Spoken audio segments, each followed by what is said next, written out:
자, 에스겔서 지금 6번째 말씀을 나누고 있고요. 우리 22장은 좀 우리 같이 읽었지만 좀 내용이 좀 심각하죠. 그러니까 이스라엘의 멸망과 또 심판에 대해서 그동안 계속 이야기를 하고 있는데, 사실 이스라엘의 죄악은 어떤 한두 사람의 죄악이 아닙니다. 그러니까 어떤 왕이 잘못했다던가 또 혹은 어떤 유명한 성직자가 큰 잘못을 해서 그것 때문에 나라가 망했다던가 그런 게 아닙니다. 오늘 우리가 읽은 것처럼 사실 총체적 부패였다. 총체적 타락이었다. 선지자도 제사장도 고관들도, 그래서 고관이라고 하는 사람들은 높은 지위에 있는 사람들이죠. 고관 대작할 때 그 고관이죠. 그리고 심지어는 백성들은 그러면 피해자냐? 백성들도 사실 참 이 말씀을 읽을 때 좀 안타깝더라고요. 속상하기도 하고. 여기 29절에 보니까 백성도 포악하고 강탈을 일삼고 가난하고 궁핍한 자를 압제하고, 사실 이런 단어들은 우리가 흔히 이렇게 이런 문장들을 읽을 때면 높은 사람, 힘 있는 사람들이 가난한 사람, 또 나그네 된 사람, 이런 사람들을 압제하고 포악했나 보다. 당연히 그렇게 읽는데 주어가 백성들입니다. 그러니까 누구나 다 이렇게 사람을 무시하고 사람을 착취하고 나그네를 무시하고 무언가를 빼앗고 이런 것들이 그냥 만연해 있었다는 겁니다. 물론 시작은 윗사람서부터 시작했을 수 있겠죠. 고관들부터 시작했을 수 있겠고, 왕이 먼저 그랬을 수 있겠고, 혹은 제사장이나 선지자들이 그랬을 수 있었겠죠. 그러나 그것이 계속 반복되고 또 시간이 오래되고 그러면서 마치 이런 것들이 당연시 여겨지는, 누군가 약한 사람 것을 빼앗고 나그네 된 사람은 무시하고 어떤 사람들은 차별하고 배제하고 이런 것들이 당연히 행해도 되는 것처럼 그렇게 사회가 온통 부패하고 타락했다. 그것 때문에 지금 이스라엘이 심판받고 멸망하는 것이다. 그런 이야기를 하고 있는 것입니다. 사실 에스겔서는 우리가 계속 읽어왔지만 읽기가 불편할 정도로 계속 잘못을 지적하고 심판을 예고하고 그리고 멸망을 경고하고 있는 내용들로 가득해 있습니다. 이스라엘의 죄악이 어떤 죄악인가? 2장 3절에 보면 패역한 백성이다. 나를 배반한 자들이다. 그렇게 시작을 합니다. 그러니까 이스라엘은 패역했다. 거짓된 자들이다. 나를 배반했다. 언약을 깨트렸다. 그렇게 시작합니다. 심지어는 그들이 하나님의 뜻을 하나님의 백성이라고 하면서도 그것을 어기면서도 3장 7절에 보니까 이마가 굳고 마음이 굳은 자들이다. 그게 무슨 얘기냐면 뻔뻔했다는 겁니다. 내가 뭘 잘못했어? 남들도 다 그렇게 하는데 이게 크게 큰 문제야. 아니 하나님이 그 정도도 이해를 못해? 이런 식으로 뻔뻔하고 그리고 이마도 굳고 마음도 굳었다. 지금 그렇게 이야기하고 있습니다. 15장에서는 이것을 하나의 우화로 설명합니다. 포도나무에 열매가 없었다. 포도나무를 하나님이 심었는데 열매를 발했죠. 그런데 열매는 없고 그 포도나무를 어디다 쓰겠습니까? 열매 없는 포도나무를 무슨 가구를 만들 수도 없고 심지어는 이쑤시개를 할 수도 없고 지금 그런 식으로 기록하고 있습니다. 열매 없는 포도나무처럼 겉만 무성한 그런 모습이 이스라엘이었다. 그래서 16장 15절에 보니까 화려함을 믿고 명성을 믿고 오히려 그 화려함과 명성이 자신이 음란하고 음행하고 다른 나라에 기대고 하는 것에 이유였다. 내가 이 정도면 다른 나라에 이 정도 할 수 있지라고 하는 그런 교만이었다는 겁니다. 자기 스스로에 대한 자만심 이런 것들로 인해서 이스라엘이 부패하고 오히려 더 타락했다. 그런 내용들이 가득합니다. 이방인들보다 더 악을 행했다. 하나님의 규례와 율례를 무시했고 그것을 배신했다. 이런 이야기를 수도 없이 기록하고 있습니다. 이스라엘의 여러 죄악들이 나오는데 그것을 크게 두 가지로 정리하면 첫째는 우상 숭배입니다. 그리고 두 번째는 불의함을 행했다는 겁니다. 포악과 압제를 행했다 이런 얘기입니다. 그런데 두 번째로 얘기하는 불의 혹은 포악, 압제 이런 것은 우상 숭배의 결과입니다. 왜냐하면 당시에 우상 숭배는 다른 신을 섬겼다는 건데 다른 신이 존재하는 게 아닙니다. 하나님 외에 다른 신은 없다라고 하는 것이 성경의 가르침이고 그들이 섬겼다고 하는 그 다른 신은 사실은 인간이 가지고 있는 탐욕과 욕망을 신격화한 것입니다. 그게 태양이든 그게 어떤 소이든 혹은 어떤 나무이든 어떤 형상들을 만들어 놓고 내가 욕망하고 있는 어떤 탐욕, 내가 바라고 있는 어떤 욕망을 그것을 신으로 만들어서 섬겼다. 그래서 그 탐욕과 욕망을 채울 수만 있다면 누군가의 것을 빼앗고 누군가의 것을 착취하고 혹은 잘못과 거짓과 사기를 치는 일들까지도 다 신의 축복이다. 신이 나를 축복해 주신 거기 때문에 내가 이런 위치에 있고 내가 이런 부를 얻었고 내가 이렇게 살게 되었다라고 생각했다는 겁니다. 그래서 불의함은 결국 우상 숭배의 결과이다. 같은 것입니다. 당시 시대는 뭐 지금도 일정하게 그런 부분이 있겠으나 당시 시대는 신앙과 그러니까 자신이 믿고 있는 신앙과 삶의 양태는 같은 것입니다. 지금도 전 세계 물론 재정일치 시대는 아니고 종교와 정치는 분리되어 있고 많은 사람이 다른 여러 다양한 가치를 가지고 있으나 전 세계에 있는 모든 나라와 국가의 기본적인 가치는 다 종교적인 겁니다. 그가 어느 신을 섬기느냐에 따라 그 신이 추구하고 있는 가치를 삶에 반영하고 있는 게 지금도 사실 우리 삶의 모습입니다. 이때는 더 심했죠. 그래서 우상 숭배를 하는 것 그 결과가 불의였다. 그러면 하나님을 믿는 사람들은 불의를 행하지 않았는가? 그렇습니다. 왜냐하면 하나님을 믿는다는 것은 공평과 정의를 따른다는 것이기 때문에 그렇습니다. 우상을 따른다는 것, 당시에 우상이라고 하는 것은 여러 이름들이 있지만 대표적인 게 바알과 아세라입니다. 구약 성경에 나와 있는 우상은. 근데 바알이 우리말로 번역하면 풍요입니다. 아세라는 번영입니다. 뭐 만몬 신도 있고 몰렉 신도 있고 각종 신이 있지만 이름은 다양하지만 그것을 그냥 딱 두 마디로 정리하면 풍요와 번영. 그러니까 우리가 우상을 숭배했다는 것은 풍요와 번영을 숭배했다는 것입니다. 다른 말로 얘기하면 탐욕과 욕망을 숭배했다는 것입니다. 풍요와 번영을 쫓고 탐욕과 욕망을 숭배하면 그러면 그 결과, 삶의 결과는 착취와 억압과 배제와 차별과 이런 것들로 나타나는 것입니다. 반대로 하나님 혹은 여호와를 섬긴다는 것은 사랑과 평화를 지향하는 것이고 공평과 정의를 따른다는 것입니다. 그것이 하나님의 다른 이름이고 하나님이 추구하는 가치입니다. 구약 성경의 율법에 수많은 내용들이 있는데 그걸 한마디로 정리하면 공평과 정의를 행해라. 사람을 사랑해라. 하나님을 사랑하는 것처럼 이웃을 사랑하라. 그런데 이때 이 처럼은 같다는 겁니다. 그러니까 하나님을 사랑하는 것 그리고 또 사람을 사랑하는 게 따로 있다는 것이 아니라 하나님을 사랑하는 게 곧 사람을 사랑하는 것이다. 사람을 사랑하는 것이 곧 하나님을 사랑하는 것이다. 사실 그런 의미입니다. 왜냐하면 사람은 하나님의 형상이기 때문에 그렇습니다. 하나님께서 사람을 만들 때 자신을 닮은 존재로 자신의 인격, 신격이겠죠. 하나님의 품성과 그의 가치와 그의 방향을 닮은 존재로 사람을 만들었고 그 사람이 하나님이 만드신 세상을 함께 다스리는 존재로 동역자로 우리를 부르신 것입니다. 그래서 그 하나님의 형상을 닮은 사람을 존중하고 하는 것 그것이 곧 그 만드신 창조자인 하나님을 존중하는 것 그렇게 이야기하는 것이 성경의 가르침입니다. 우상 숭배의 여러 가지 형태들이 에스겔서에 나옵니다. 5장 11절에 보니까 모든 미운 물건과 모든 가증한 일로 내 성소를 더럽혔다. 모든 미운 물건과 모든 가증한 것, 온갖 우상들, 형상들, 사실 그것은 자기의 탐욕과 욕망이 투영되어 있는 것들로 하나님의 성소를, 하나님의 성전을 더럽혔다는 겁니다. 그들이 그것을 우상이라고 섬긴 것이 아닙니다. 제가 여러 번 말씀드렸지만 자신들의 탐욕과 욕망을 형상화해서 그것을 하나님이라고 하면서 자신의 하나님의 성전에서 섬겼다. 그렇게 여러 번 말씀드렸습니다. 6장 3절과 6장 5절, 13절 이런 데를 보면 산당을 만들었고 푸른 나무와 상수리 나무 아래서 우상을 섬겼다. 이것도 마찬가지입니다. 제단을 만들고 우상을 만들고 그들이 산당을 만들고 다른 신을 섬겼다는 게 아닙니다. 그렇게 우상을 섬기는 것처럼 우상을 섬기는데 실제로 섬길 때는 하나님이라고 하면서 그러니까 더 하나님 볼 때는 기가 막힌 겁니다. 그래서 8장에 보면 질투의 우상이다. 하나님이 그것을 보면서 나를 섬긴다고 하면서 실상은 다른 것을 섬기고 있는 그 모습을 보고 하나님이 질투했다. 분노했다. 그 열심이 하나님의 분노가 그 열심이 분노가 돼서 그렇게 심판으로 임했다. 그렇게 말하고 있습니다.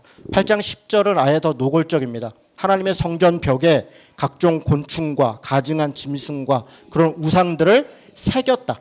그린 게 아니라 새겼다.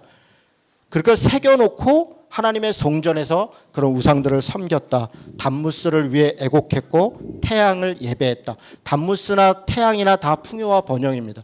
그들이 풍요와 번영이 자신들에게 주어지기를 기대하면서 태양이 잠시 없을 때 혹은 담무스가 죽었다 생각할 때 그들이 그것을 위해서 애곡했다. 자신들의 풍요와 번영을 하나님인 것처럼 섬겼다. 이런 이야기들을 하고 있습니다. 12장에 가서는 이런 거짓된 우상을 섬기도록 하는 거짓 선지자들에 대해서 이야기를 합니다. 그들은 허탄한 묵시와 아첨하는 복수를 행했다.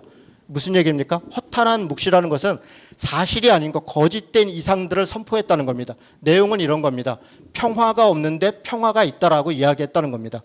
평강의 시대가 아니고 그럼 어떤 시대입니까? 전쟁의 시대이고 회개의 시대이고 그리고 돌이켜야 되는 그런 시대인데 괜찮다. 이 정도면 잘하고 있다. 하나님이 우리를 축복하고 있다. 그러니 우리는 그냥 이렇게 살면 된다. 하나님이 다 알아서 해주신다. 평화가 없는데 평화를 선포하는 것, 그것이 거짓 메시지이고 허탄한 묵시였다. 이야기하는 아첨하는 복수를 행했다. 오늘 우리가 읽었던 말씀에도 보면 고관들이 나쁜 짓을 하는데 선지자들이 그들을 위하여 아첨하는 복수를 행합니다. 무슨 소리입니까? 그거야 뭐 괜찮죠. 하나님이 당신을 축복하십니다. 가난한 사람들은 원래 저주받은 겁니다. 장애인들은 원래 하나님께서 그들은 원래 그 저주받고 죄 때문에 그런 겁니다. 나그네들은 원래 그렇게 핍박받는 겁니다. 그런 식으로 고관들의 잘못을 하나님의 선지자라고 하는 사람들이 오히려 그들을 위하여 아첨하는 말들을 행하고 그것을 통해서 떡고물을 얻었다. 그런 이야기입니다. 13장 19절에 보면 두어 은쿰 보리와 두어 조각 떡을 위하여, 이게 무슨 얘기입니까? 돈을 위하여 말씀을 전했다. 이런 얘기입니다. 자기 이익을 위하여 하나님의 말씀을 왜곡했다. 이런 것입니다. 하나님의 강단에서 하나님의 말씀을 전하는 사람들이 자신들에게 주어져 있는 어떤 돈, 이익, 그것 때문에 하나님의 말씀을 왜곡했다는 것입니다. 여러분, 제가 전도사를 할 때 어느 교회에서 전도사를 하는데 전도사들이 저는 이제 그게 좀 안타깝다 생각해요. 특별히 이제 교육 전도사들이 그러니까 생활비를 너무 적게 주는 거예요. 그리고 학비도 지원하지 않고. 그러니까 이제 전도사들은 뭐 주중에 아르바이트를 하던가, 그러니까 교회에서 주는 생활비로는 학비도 감당하기 어려운 거죠. 그러니까 생활이 어렵죠. 그러면 전도사들이 어떻게 생활하냐? 이제 권사님이나 장로님들 중에 혹은 집사님들 중에 좀 형편이 되는 분들이 그런 전도사들의 형편을 염려하고 걱정해서 와서 이제 전도사님 이거 학비 보태 쓰세요. 책값 하세요. 애기 우유값이라도 하세요 하면서 5만 원, 10만 원, 어떨 때는 20만 원 이렇게 주시는 거예요. 그러니까 처음에는 그걸 이렇게 받으면 고맙죠. 집사님이 혹은 권사님이 나를 생각해서 주시는구나. 그리고 그분을 위해서 또 간절하게 기도하게 되죠. 하나님, 저 집사님 또 축복해 주시고 참 감사합니다. 그런데 어느 순간 시간이 지나면서 그 돈을 받는 제 마음의 태도가 뭔가 다르다는 걸 느껴져요. 그 사람을 대할 때 어느 순간에는 왜 안 주나 이런 생각이 들어요. 때가 되는 왜 이번에는 안 주시나. 그러니까 당연히 줘야 되는 거 왜 안 주나 이런 생각도 들고, 또 하나는 뭐냐면 주는 사람과 주지 않는 사람이 벌써 제 마음에 바라보는 게 달라져요. 저한테 10만 원이든 5만 원이든 준 분은 왠지 좀 마음이 가요. 고맙고 더 신실해 보이고 그분이 뭐라고 얘기하면 한번 편들어 주고 싶고 그런 마음이 들어요. 이상하죠? 그리고 그게 그냥 익숙해지는 거예요. 어느 순간 제가 깨달았어요. 이거는 받으면 안 되는 거구나. 그래서 그 다음부터는 일체 저한테 주지 마십시오. 그냥 헌금하시고, 그리고 제가 농담처럼 이렇게 얘기했어요. 제가 안타까우시면 교회에다가 월급 올려달라고 얘기 좀 해주세요. 월급을 올려주세요. 뒷돈을 주지 말고. 이런 얘기를 제가 그냥 농담처럼 했지만 진심입니다. 많은 교회들이 부교육자들의 생활비를 담임 목사와 너무 큰 차이를 두고, 그리고 그 부교육자가 생활비를 어떻게 충당하도록 하냐면 자기가 담당하고 있는 교구의 신방을 가서 그 신방 헌금의 일부를 가지도록, 그렇게 해서 주는 책값이나 또 후원금이나 이런 것을 그냥 개인의 수입으로 하도록, 그렇게 사실 공식화, 비공식적으로 공식화시켰습니다. 이렇게 해서 생활비를 갖도록 하면 이것은 정말 안타까운 거예요. 그건 돈을 위하여 말이 달라져요. 가서 기도를 할 때, 말씀을 전할 때, 또 그런 사람을 대할 때 사실은 돈을 받은 사람에 대해서는 아무래도 때로는 말씀을 통해서 권면을 해야 되고, 때로는 말씀을 통해서 책망을 해야 되고 때로는 말씀을 통해서 돌이키도록 요청을 해야 될 때도 있는데 그런 말을 못해요. 왜요? 돈 떨어질까 봐 그런 거죠. 그분한테 혹시 미움받을까 그런 마음이 드는 거죠. 그게 사람의 마음이에요. 그런데 가난한 사람들도 그렇지만 돈이 많고 힘 있는 사람들도 마찬가지입니다. 담임 목사들도 마찬가지. 그래서 제가 우리 교회에서 신방 갈 때 일체 신방 헌금을 하지 않도록, 헌금하려면 다 교회에, 저 개인적으로 아마 우리 교인들 중에 제가 개인적으로 돈을 받은 분이 없죠? 아닌가? 혹시 있나? 갑자기 이거 쳐다보시 장집사님이 딱 보시는데 찔끔하네. 그럼 제가 떳떳하죠. 제가 우리 교인들이 심지어는 헌금을 얼마 하는지 제가 몰라요. 그러니까 제가 집사님들을 볼 때 떳떳해요. 오늘 우리 재정 집사님이 목사님 우리 재정이 이번 달 좀 간당간당해요. 그래도 이제 제 안에 모든 성도들의 책임이지 이렇게 생각이 들지 어떤 사람들이 떠오르거나 그렇지 않아요. 제 안에 그냥 교회를 운영하는 데 있어서 떳떳함이 있는 거죠. 그러니까 돈에 말씀을 전하고 말씀을 가르치는 사람들은 저는 돈에 떳떳해야 된다. 그것이 전 성경의 가르침이라고 생각합니다. 이 거짓 선지자들이 처음부터 거짓 선지자들은 아니었을 거예요. 그런데 이들이 거짓 선지자들이 되게 된 이유 중에 하나가 두어 웅큼의 보리와 두어 조각떡을 어느 순간 받기 시작하니까 그것이 당연시되었고 나중에는 그걸 왜 안 주나 하게 됐고 나중에 그것을 빼앗게 되었고 그래서 13장 20절에 보니까 새를 사냥하듯 영혼을 사냥하는 사람들이 되었다.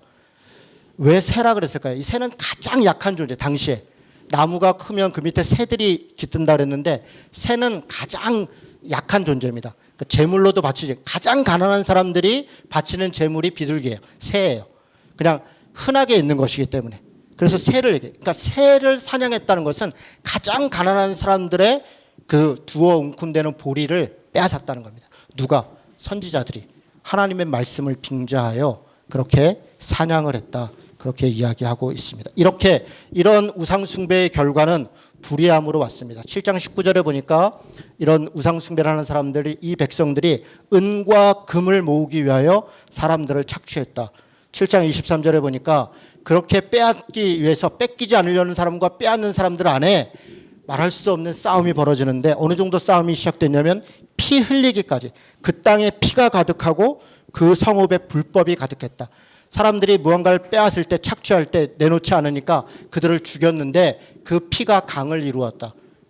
그럴 정도로 부패하고 타락했다는 것입니다. 불의를 품고 성중에서 악한 꾀를 꾸미는 자들이 가득했고 이 성읍에 11장 6절에 보니까 많은 사람들이 죽어서 그 거리를 시체로 가득했다. 그렇다면 여러분 예루살렘은 이미 멸망하고 있는 것입니다. 지금 하나님께서 에스겔을 통해서 예루살렘이 멸망할 것이다. 성이 무너질 것이다.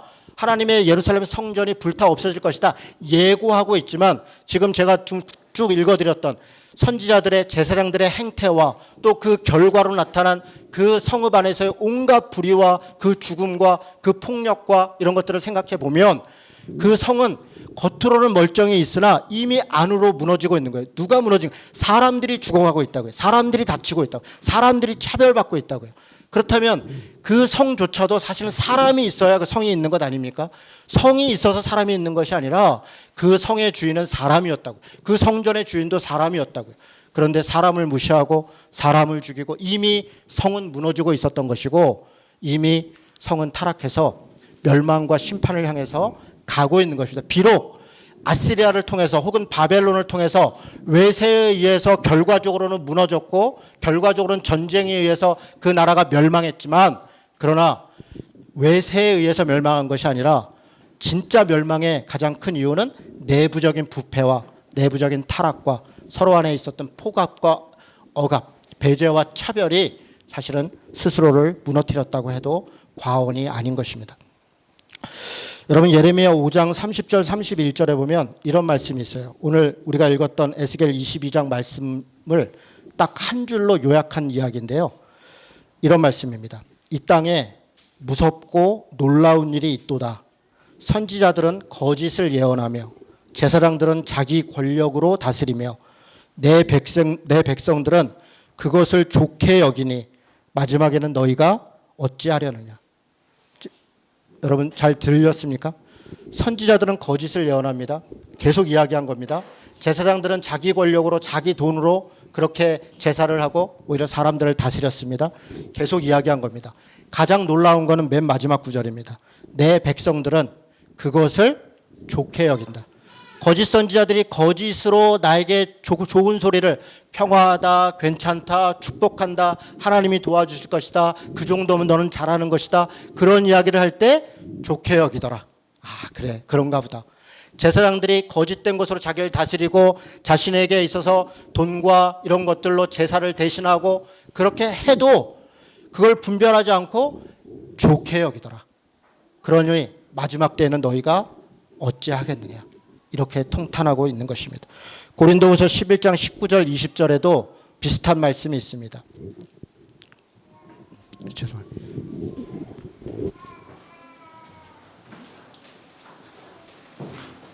죄송합니다. 제가 물을 안 들고 와서. 고린도후서 11장 19, 20절에도 이런 말씀이 있습니다. 너희는 지혜로운 자로서 어리석은 자들을 기쁘게 용납하는구나. 지혜로운 사람들인데 왜 어리석은 사람을 용납하느냐 이렇게 물으면서 누가 너희를 종으로 삼거나 잡아먹거나 빼앗거나 스스로 높이거나 심지어는 뺨을 칠지라도 너희가 그들을 용납하는구나. 여러분 이 말씀 되게 뜻밖이지 않습니까? 누군가가 우리를 종으로 삼아요. 누군가가 우리를 잡아먹어요. 누군가가 우리의 것을 빼앗아요. 심지어는 우리 뺨을 때려요. 그런데도 뺏기고 빼앗기고 종이 되고 한 사람인데도 그걸 용납하더라. 아, 뭐 그럴 수 있지. 이 누군가가 누굽니까? 거짓 선지자들입니다. 거짓 선지자들. 거짓 선지자들이 하나님의 말씀을 빙자하여 하나님의 사람들, 하나님의 신자들, 하나님의 자녀들을 종으로 삼았다는 거예요. 그 말씀의 노예로 만들었다는 겁니다. 심지어는 뺨을 따르다. 실제로 그랬죠. 이번에 어떤 이단은 뭐 서로 뺨 때리겠다고. 나는 그분들이 이 말씀만 읽어서도 그렇게 무슨 뺨을 난 그런 일이 또 실제로 있었네요 보니까.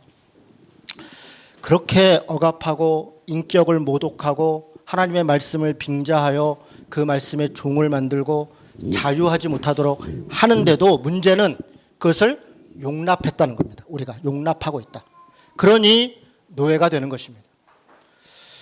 지난주에 8.15 광복절 기념주일을 맞이해서 우리 한국교회 강단에서 광복절 기념 설교들이 행해졌습니다. 그리고 이번 주 중에 기독교 신문들을 통해서 그 설교 내용들이 공개가 됐는데 정말 어처구니가 없죠.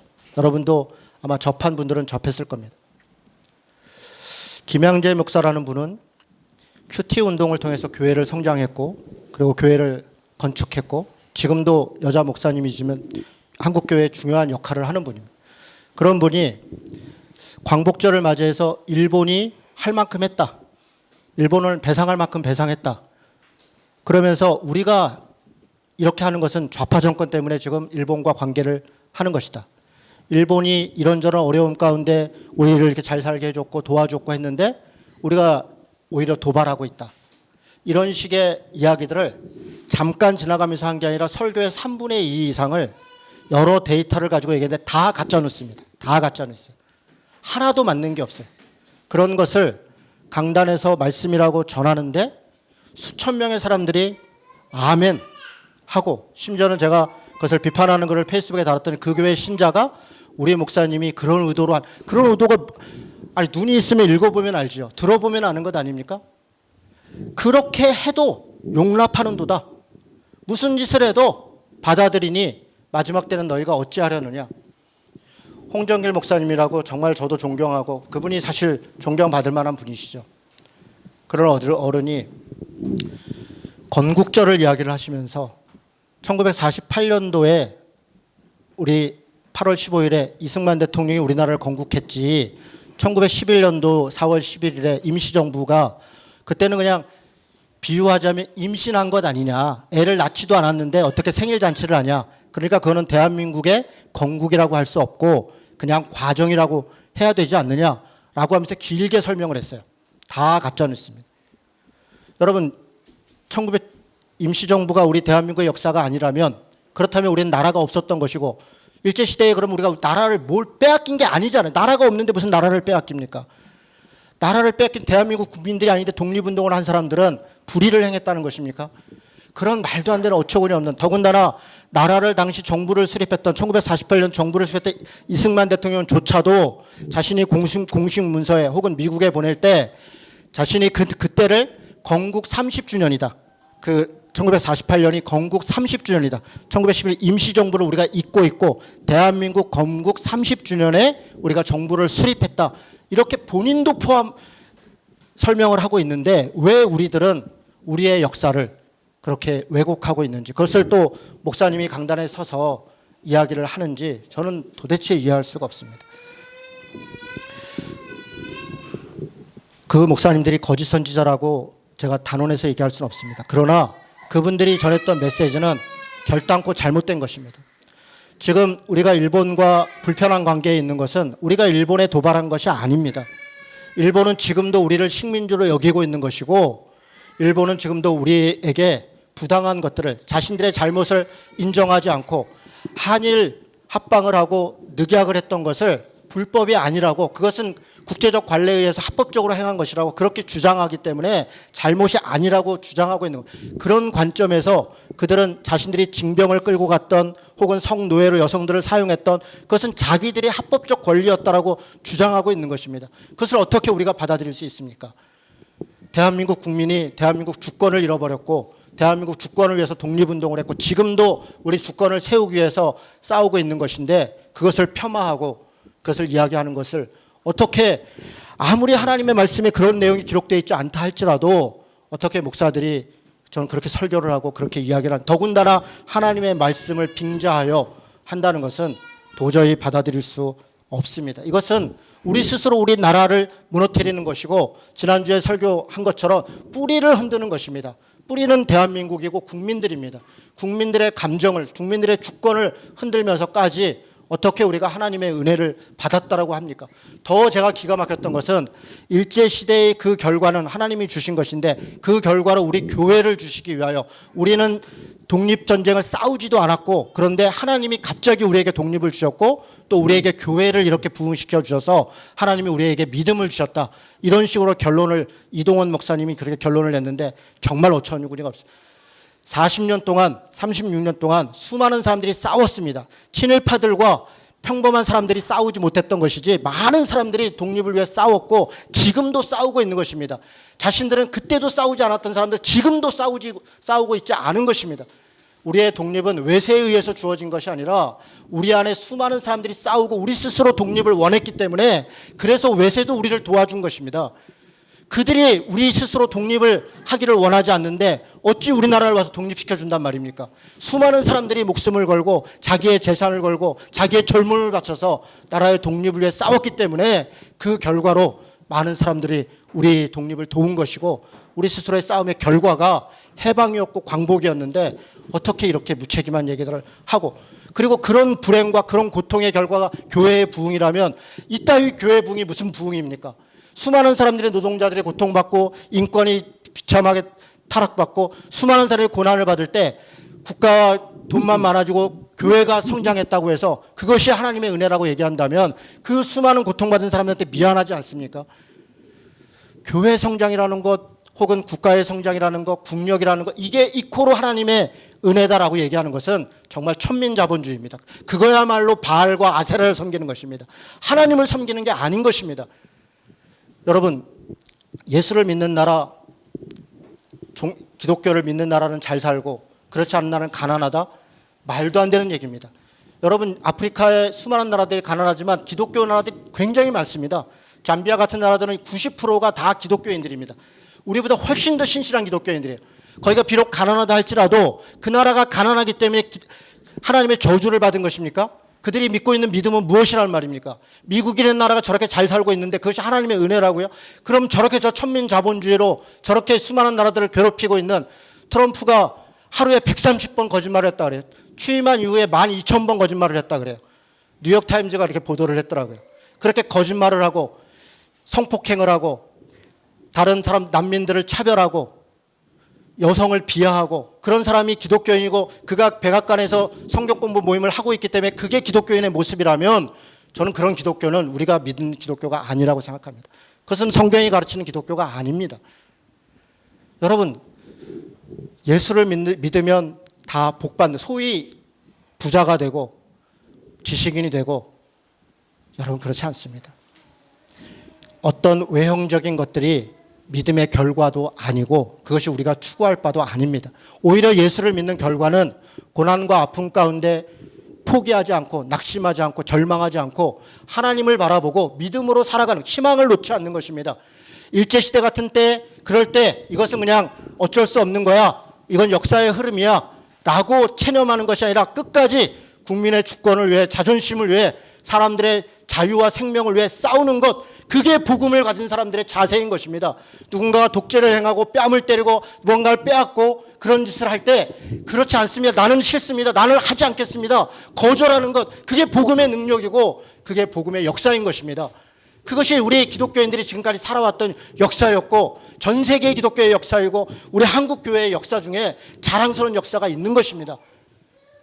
여러분, 어떻게 복음을 그렇게 거꾸로 생각하고 적용하는지 저는 정말 이해할 수 없습니다. 정말 이해할 수 없고, 그런 말씀에 목사들이 돈 때문에 혹은 권력 때문에 혹은 아부하기 때문에 혹은 말씀에 대한 이해가 부족해서 혹은 하나님의 뜻을 왜곡해서 혹은 나이가 들어서 노망이 들어서 그런 말씀을 전한다 할지라도 신자들이 정신을 차려야 됩니다. 그것을 무조건 아멘하고 그렇습니다, 맞습니다, 목사님이 하는 말에 다 옳지요, 그렇게 해서는 안 됩니다. 만약에 그렇게 하려고 한다면 저도 목사입니다, 이 말도 들으십시오. 이 말도 들으세요. 왜 어떤 목사의 이야기는 하나님의 말씀이고 어떤 목사의 말은 하나님의 말씀이 아니란 말이에요. 여러분, 제가 말하는 이 말 자체가 모순 아닙니까? 결국은 목사의 어떤 말이 하나님의 말씀이 아니라 스스로 하나님의 말씀을 분별하고 스스로 그 말씀을 따르는, 그것이 하나님의 말씀이라는 것입니다. 이진호 목사가 말했으니까 옳은 것이고, 홍정길 목사님이 말했으니까 옳고, 이동훈 목사님이 말했으니까 옳고, 전혀 그렇지 않습니다. 누가 말했다 할지라도 하나님의 말씀에 위배하고 또 우리의 역사를 왜곡하고 또 우리가 살고 있는 어떤 것들에 대해서 가짜 뉴스를 이야기한다면 그것은 잘못된 것입니다. 몰라서 그럴 수도 있고 일부러 그럴 수도 있습니다. 그것을 무조건 아멘으로 받아들여서는 안 되겠습니다. 오늘 말씀해 보니까 선지자들은 우는 사자가 음식물을 움킴 같았다. 재산과 보물을 탈취했다. 심지어는 과부를 그 가운데서 많게 했다. 이건 무슨 말일까요? 과부가 많게 했다는 것은 이들이 과부를 만들었다는 게 아닙니다. 당시에 남편이 죽으면 재산을 갖게 되면 이 재산을 여성 혼자 쓸 수가 없었어요. 그래서 그 돈을 누군가에게 위탁해야 돼요. 대개는 그 선지자들이죠, 믿는 사람. 그래서 신약 성경에도 보면 거리에서 이렇게 기도하는 사람들이 있었는데, 왜 그랬냐면 과부들이, 돈 있는 과부들이 누군가에게 돈을 맡겨서 사용을 해야 되는데 남자에게 누가 신실한지 모르잖아요. 그러니까 겉으로 봐서 막 길에서 기도하고 있으니까 저분이 신앙이 좋은가 보다. 그리고 그에게 맡겼다는. 그런데 그렇게 맡기면 그걸 홀라당 먹었다는 겁니다. 과부의 두 랩돈을 삼켰다, 이런 표현이 그런 이야기들입니다. 이때도 마찬가지입니다. 돈이 있는 약한 사람들, 힘이 없는 사람들의 것을 선지자라고 하는 사람들이 하나님의 말씀을 빙자해서 그것을 빼앗았다, 그런 이야기를 하고 있는 겁니다. 제사장들은 하나님의 율법을 가르쳐야 되고 제사를 지내야 되고 정한 것과 부정한 것과 거룩한 것과 속된 것을 구별하여서 사람들을 가르치고 인도해야 될 그런 제사장들이 율법을 범하였다. 성물을 더럽혔다. 거룩함과 속된 것을 구별하지 아니하였다. 부정한 것과 정한 것을 구별하지 아니하였다. 심지어는 안식일을 범하였다. 이런 사람이 어떻게 제사장입니까? 그런데도 너희들이 좋게 여겼다, 이런 이야기입니다. 고관들은 음식물을 삼켰고 이리와 같이 불의한 이익을 탐했다. 권력을 준 것은 섬기라고 준 것입니다. 하나님이 왕으로부터 모든 사람들에게 권세를 주셨습니다. 그 권세는 자기의 어떤 유익과 이익을 위해 주신 것이 아니라 선을 위해서 주신 것이다. 그게 로마서 13장의 가르침인 것입니다. 맡은 자들에게 구할 것은 신실합니다. 신뢰 있고 믿을만하게, 그리고 하나님의 말씀으로 통치한다는 것은 뭔가를 억압하고 빼앗고 내 마음대로 한다는 게 아니라 보존하고 다스리는 것입니다. 하나님이 창조하신 그 질서에 맞게 보존하고 관리하는 직으로서 주신 것이 그게 권세이고 그게 직책이고 직분인 것입니다. 그런 자들이 자기의 이익을 위해서 이리와 같이 뭔가를 빼앗고 그렇게 했다. 심지어 백성들은 포악하고 강탈하고 가난하고 궁핍한 자들을 압제하고 나그네를 부당하게 학대하였다. 그런데 이런 내용들을 읽어보면 아까도 말씀드린 것처럼 예루살렘은 이미 내부에부터 무너지고 있습니다. 그래서 하나님이 심판과 멸망으로 다시 멸망을 마지막까지 심판으로 멸망시킬 것이다라고 그렇게 이야기합니다. 그런데 30절 말씀이 좀 특이합니다. 같이 한번 읽어볼까요? 자, 30절 말씀 읽습니다. 시작. 이 땅을 위하여 성을 쌓으며 성 무너진 데를 막아 서서 나로 하여금 멸하지 못하게 할 사람을 내가 그 가운데서 찾다가 찾지 못하였으므로. 자, 지금 무슨 얘기냐면 31절은 선지자들, 제사장들, 고관들, 백성들 이런 온갖 부패와 타락 때문에 31절은 그 분노를 내가 쏟아서 심판과 멸망을 반드시 행할 것이다 라고 이야기합니다. 그러면 사실 이렇게 얘기하면 얘기가 끝난 거예요. 다 얘기가 됐습니다. 그런데 30절이 중간에 끼어 있어요. 하나님께서 이 분노를 쏟고 심판을 내리는 원인이 부패한 선지자, 제사장, 고관 혹은 타락한 백성들 때문이 아니라, 물론 그것도 원인이지만 어떤 이유 때문에 그렇다면 내가 성을 쌓고 성이 무너지는 걸 막아서는 사람을 찾는데 왜 찾습니까? 왜 찾아요? 돌이키게 하려고. 누군가가 이렇게 부패하고 타락하고 이렇게 말도 안 되고 이렇게 무너지고 있는 성을 누군가는 막아서고 있지 않겠는가? 누군가는 이것을 버티고 있지 않는가? 그런 사람들이 있는가 찾아서, 그런 사람들이 있으면 기다리시고는 하나님이 그들을 도와서, 마치 모든 사람들이 다 우리 일제시대에 가장 마지막에 변절한 건 30년 이후예요. 그러니까 이 1910년대 3.1운동 할 때만 해도 우리가 그 친일파라고 했던 그 변절했던 수많은 사람들이 그때는 다 독립운동가, 이광순이 뭐 윤치원이 이런 사람들이 다 그때는 독립운동가였습니다. 민족의 지도자였어요. 그런데 그 사람들이 30년 이후에 변절합니다. 왜 그랬습니까? 포기한 거예요. 30년이 넘어가고 내선 일치하고 문화 쪽으로 동화 정책하고 일본이 그때 당시에 식민지인 조선의 여러 가지 것들을 이렇게 허용적으로 가고 심지어는 종교까지도, 기독교까지도 조선 그리스도교를 연맹을 만들어서 도와주고 하니까 신사참배도 그렇고 모든 사람들이 변절했던 30년 이후에 일어납니다. 왜 그렇습니까? 포기하는 거예요. 아, 안 되는구나. 이제는 더 이상 할 수 없구나. 그렇게 포기하고 낙심하고 그렇게 해서 그들이 다 변절한 거예요. 그때도 끝까지 포기하지 않은 사람들이 있어요. 끝까지 포기하지 않은 사람들. 우리 한반도 밖에서 임시정부를 만들고 또 여러 자기의 전 재산을 들여서, 우리 지난번에 봤던 북한도의 십자가처럼 그렇게 자기의 온 재산을 들여서 여전히 독립을 위해서 애썼던 그 끝까지 포기하지 않던 사람들, 국내에도 있었습니다. 국내에도 수많은 사람들이 끝까지 포기하지 않았고, 김교신 같은 사람들은 1945년도 8월 15일 그 해방되기 불과 6개월 전에 비료 공장에서 돌아가시죠. 그들은 끝까지 포기하지 않고 끝까지 독립을 위해서 일했던 수많은 사람들이 있어요. 그 전체 숫자에서는 작은 숫자이지만 저는 하나님께서 그런 사람들을 사용해서 이 나라를 독립시켰다고 생각합니다. 지금 그 얘기를 하고 있는 거예요. 성이 무너지고 있고 다 포기할 것 같고 모든 사람들이 다 부패하고 남들도 그러니까 나도 그러고, 그럴 때 누군가 끝까지 하나님의 말씀을 붙잡고 성이 무너지지 않도록 버티는 사람이 있다면 하나님이 그들을 통해서라도 멸망을 늦추고 심판을 늦추겠다, 그렇게 얘기한 거예요. 마치 아브라함이 소돔과 고모라가 무너질 때 아브라함이 엎드려서 기도하잖아요. 하나님, 50명 의인이 있으면 이 멸망을 지나가게 하시겠습니까? 좋다, 그렇게 하자. 보니까 없어요. 45명, 40명, 20명, 나중에는 10명 있으면 그래도 그래도 내가 멸망시키지 않겠다. 너무 안타깝게 10명이 없는 것 아닙니까? 심지어는 롯의 사위들은 농담으로 여겼더라. 그렇게 하나님의 심판이 임박했음에도 불구하고 그것을 농담으로 여기는 사람들이 있었던 거예요. 아브라함처럼 누군가는 엎드려야 하고 누군가는 그 성에 무너지는 것을 막아서야 되는 것, 그것이 저는 우리 신자들의 삶이다, 그렇게 믿는 것입니다.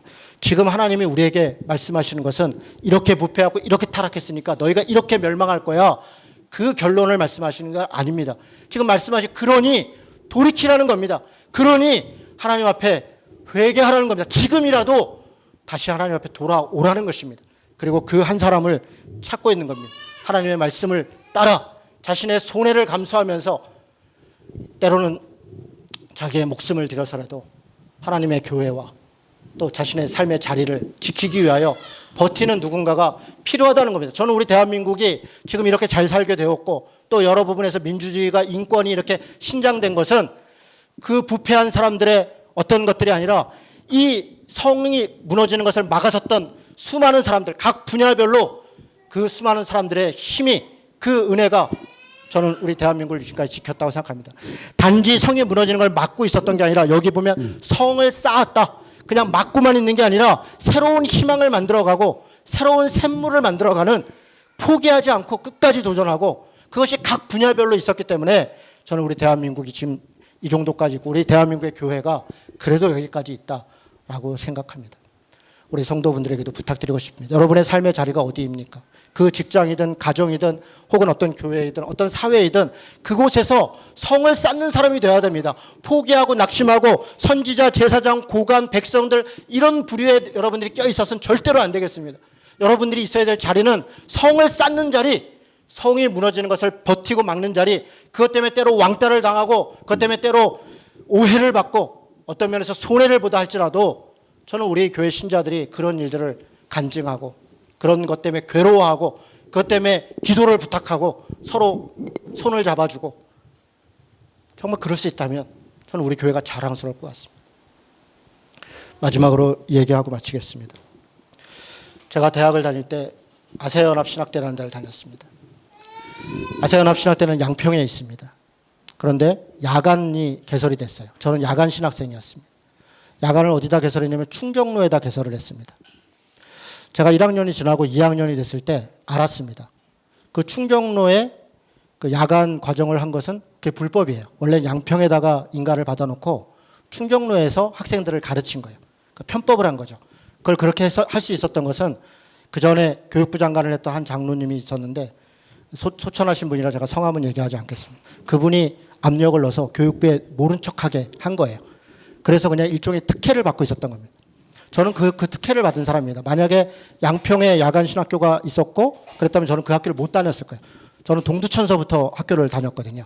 전철을 타고 연천 하봉암이라는 곳에서부터 2시간 반을 군생활을 하면서 야간 신학교를 다녔는데 충정로에 있었기 때문에 그나마 거기 다녔던 거예요.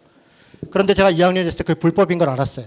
어떻게 알게 되었냐면 우리 후배 중에 한 명이 이제 군대 갈 일이 있어서 신검을 받으러 갔는데 아세아연합신학대입니다. 충정로입니다. 했더니 이게 쳐보니까 안 나오는 거예요. 거기 학교가 없죠. 캠퍼스가. 그러니까 똑바로 얘기하라고 어디 신학교 다니다 왔냐고 이렇게 얘기를 하니까 양평 한번 쳐보니까 양평에 있는 거예요.